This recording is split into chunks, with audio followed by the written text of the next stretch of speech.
Okay, nandito po tayo ngayon sa farm ni Ryan, Kuya Ryan Dosono. So, he is our president here in Binhi.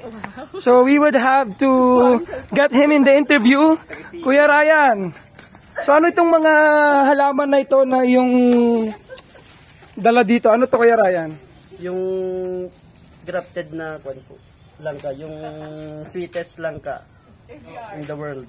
Okay, ito ba yung sinasabi nilang Eviarc? Opo. Yan. So, ang ginawa ni Kuya Ryan, anong ginawa mo to, Kuya Ryan? Enarching method yan ko. Enarching Parang method. grafting. Yung pinigdikit yung rootstock tsaka yung sayon. Itong sayon, ito yung Eviarc. Yan, opo. Tapos ito yung ordinaryong langka. Okay. So, ang ginagawa nila, sa pagkakaalam ko, mayroon mo ng mga binhi ng ordinary na langka. And then, meron silang mga zayon na ginagrafted. Grafted ba ang tawag ito? Parang grafted din ito. Yan yung ating utak dito. Si Kuya Ryan, siya yung mga gumagawa niyan. And then, sila yung mga members. Isa din to sa malupit na ano. Ano ang ginagawa mo pa rin? Yung mga kalding, no? Kambing na sa akin. Mga kambingan naman siya. Anong ginagawa mo sa mga kambing? Breeding po tayo. Breeding, yan. Siya si Mr. Anthony. Lalabas din pala yun sa Viva Max.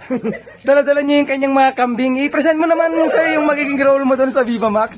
Kasama. Wala akong title eh. Wala pang title. Parang naghahanap pa lang tayo ng producer. So, Si boss, ito po. Ito naman po si Boss David. Ito yung habulin ng mga aso. At, Yes yan po. po. Ito po ay si David. Ano po yung ginagawa niyo, sir, sa buhay? Ano po, kumakain. Kumakain. Kaya ganyan po kataba yung kanyang leeg daw po. Yan po. Ako po ay Tauhan po yan ang pensyonan. Opo. So ipapakita na natin ang next. Ready na ba yung next natin? Yung may boyfriend dyan? Next Next contestant. Next contest. Babato na natin sa kanya itong video. Ito na po siya. Ang ating scientist. Yan. Sayang tis. Sayang test. Yan. Pakilala ka naman, te. Hello po, ako si Maan. Yan. Ang gulo. So yung mga nakita nyo po ngayon, sila yung mga pioneer ng Binhi Cooperative dito sa Ilocos Sur. So siya yung aming presidente, the current president of the Binhi.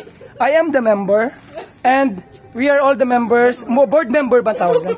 Board member yan. Sila si Anthony, si Ate Maan at si Kuya James. Opo. Yan. Kami po yung mga katulong ni Kuya Ryan sa kanyang mga naiisip na nagtatanong. So ito yung mga nangangarap na yumaman. Sana all yumaman. Ryan. Yan. Ayan po, ito yung mga pananim tawag ito? Mga pananim dito. Native trees. Iba-ibang native trees. Anong tawag dito? Palawan cherry blossom yan. Yan, meron kaming Palawan cherry blossoms dito. So, kita nyo naman.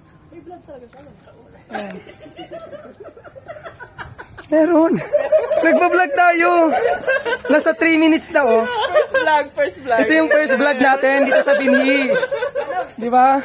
Yan. Anong bulaklak naman ito? Magkono to, kuya. Magkono yung pangalan. Magkono. Kung ibibenta to, Kuya Ryan, magkano yan? Mga kwanjin to. Magkano bibilin?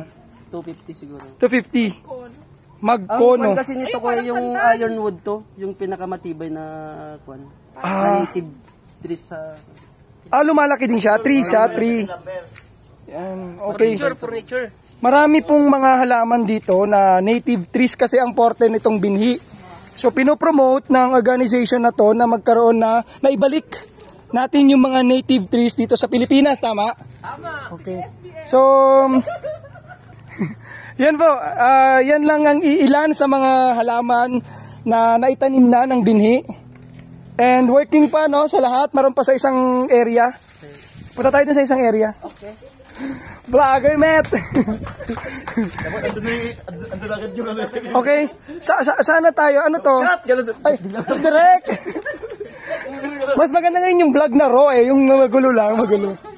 Di ba? So mayroon din sila ditong, ano to, parang kalamansi. Maliit na kalamansi ba to? Dwarf ba yan? So ang dami niya ng bunga, oh. So variegated kalamansi to. Ito, variegated o variegated? Variegated yan yung gumagapang, tama? Hindi ako yung... Ay, sorry. Di ba? Mali ako, hindi tayo ganun kagaling sa halaman kaya tayo nagtatanong. Oo, tama. Yan, di ba? So yan, ito ay grafted pa rin na Eviarc. Yan. So, ano to? Ano naman to? Kuya, basta may Jujube kulay. tawag yan, kuya. Jujube.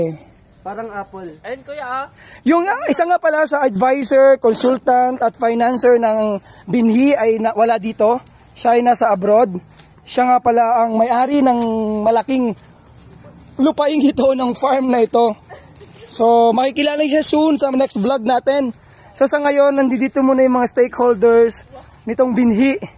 Siya siyempre yung ating president nandiyan dyan and ating mga board members.